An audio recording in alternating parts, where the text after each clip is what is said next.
I'm Ethan Marlowe, 33, and my wife's betrayal led her to stride into divorce court, confident she'd secure half my fortune.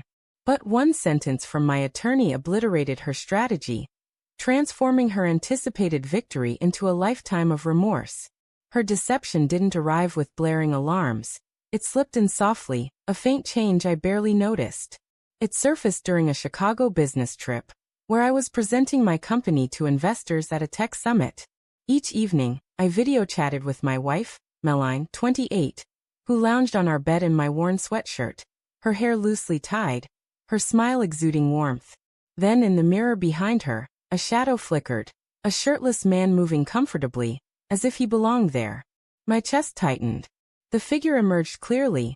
Noah, an employee I'd brought on 2 years earlier, all charisma and bravado, flirting with everyone, including Meline. She kept beaming at the camera, unaware of the reflection that fractured my reality. Matching her composure, I hit record and began plotting a quiet, devastating counterstrike she'd never foresee. I wasn't always so strategic. My life thrived on order. At 21, I founded Marlowe Esports Arena, a fusion of gaming hub and cafe. By 25, it was flourishing. By 30, I'd expanded to 3 locations. My days were a grind. Work, gym, sleep, repeat. Meline stormed into my life like a breeze in delicate clothing. At 24, an art student with wild curls and eyes that seemed to hold every indie film's mystery, she was different. Unlike her boisterous friends who used my lounge as a social media stage, Meline was quiet, always with bubble tea and a sketchbook, hoodie up. I asked her out. She said yes without hesitation.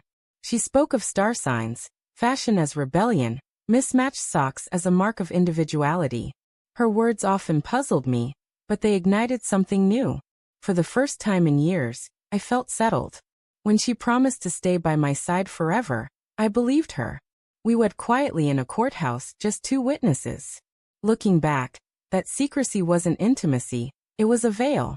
Secrets thrive when no one's looking. Noah, 27, was my head barista, attractive in a flashy, superficial way. He tossed around quotes from books he hadn't fully read, winning over customers effortlessly. I never quite trusted him. His constant flirting, even with Meline, was bold. Lines like, "You glow today," or "Your energy's magnetic." I confronted him once. He brushed it off with a grin. Meline downplayed my unease. "You're overthinking, Ethan. He's just friendly. You're too stiff to understand someone like him."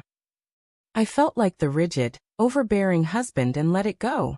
Then came that Chicago call, Noah shirtless in my bedroom while Meline played the devoted spouse. I didn't explode. Outbursts feed people like them. Silence, though silence holds weight. I ended the call, sat in my dim hotel room. The AC's drone my only companion, watching the video until my anger turned icy. I wouldn't shout. I'd unravel her world with precision. The next day, I recruited Ryan, my friend skilled in cybersecurity. We became a tactical team, peeling back her lies. Her phone's location data exposed her late-night art sessions. She was frequently at Noah's shabby apartment. Her files revealed a vision board with a 5-year plan, $150,000 in startup funds from investor, husband. To her, I was a bank, not a partner. Worse, Ryan uncovered her portfolio. Designs she bragged about, pilfered from indie Instagram artists, slightly tweaked and claimed as her own. This was my weapon. She wasn't just disloyal. She was a fraud. I didn't act rashly. I chipped away at her foundation slowly. I funneled our joint account into my LLC with small, daily transfers, then locked the rest with a fraud alert. The apartment lease, solely in my name, came with a 30-day eviction notice. Her business credit card, tied to my account, was deactivated. In 2 days, her financial security dissolved. But money wasn't her true drive. Ambition was. Ryan and I created a fake global fashion competition, the Verve Collective, complete with a sleek website, invented judges, and a $25,000 prize. Predictably, Meline submitted her stolen portfolio. We sent the proof, side-by-side comparisons, to her university dean, fashion blogs, and the original artists. The fallout was swift: expulsion, online shunning, and a flood of angry social media posts. Noah's end was subtler, but just as final. I called him to my office with a file, tardiness records, customer complaints, and footage of him entering my apartment during work hours. Terminated immediately, I gave honest but damning references to every local cafe owner I knew. He's untouchable in the industry now. Just when I thought it was done, Meline's mother called sobbing. Meline had boasted about a deal for my investment in her brand. I dug deeper, finding a draft in her files. Not startup funds, but a loan tied to my company. If she defaulted, I'd lose everything. She'd walk away unscathed. The affair was a sideshow. Her true betrayal was a calculated plot to ruin me financially. Weeks later, after her world crumbled, she texted, "I know I don't deserve it, but can we talk? Please." I agreed for closure at my cafe. She looked exhausted, I sunken.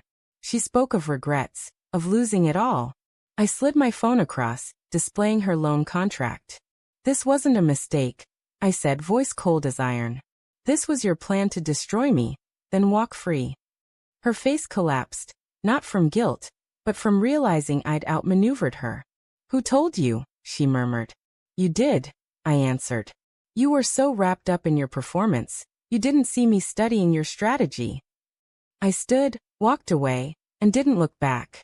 The world grew quiet, not the silence of betrayal, but of justice. Meline fled to her parents' house, living off their pity. Noah's jobless. Me. I kept my company, my future, my peace. In divorce court, my lawyer delivered the final strike. "All assets stay with Ethan. She gets nothing." That silence echoed louder than any retribution. Triumph didn't feel glorious at first. After the divorce, friends lauded my escape, but alone at night, with the cafe dark, a heavy stillness settled.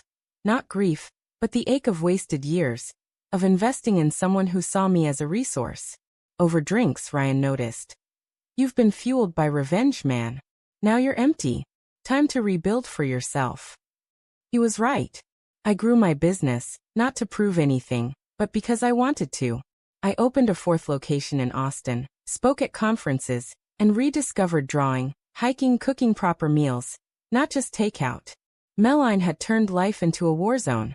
Now I was claiming tranquility. 6 months later, she returned.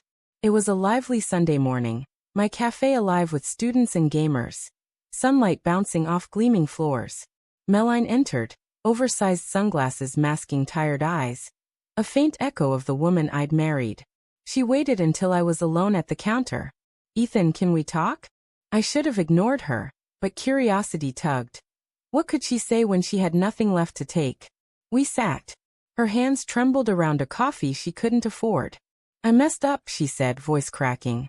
"I thought I could outsmart everyone. I thought you'd always forgive me. I don't want money, I cut her off, my calm startling even me. "You don't want me, Meline. You want the man you thought I was. The one who'd yield, who'd bankroll your dreams. That man's gone." Tears welled in her eyes. "But I loved you." I leaned back unmoved. "You loved what I offered. When that stopped, so did you."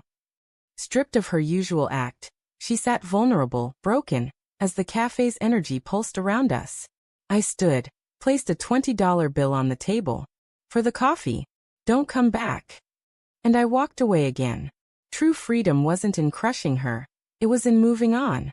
A year later, my company's value had soared. I had a loyal team, friends who knew my journey, and peace in my heart. When people asked about my ex, I no longer tensed, just shrugged. She taught me the cost of neglect and the strength of silence. Meline and Noah faded into obscurity, minor characters in my rise. The real story was mine. Betrayal is subtle, but so is healing. It comes not with a bang, but in the quiet moments when you realize the storm has passed, and you're still standing. That ability to stand alone. That was louder than any vengeance.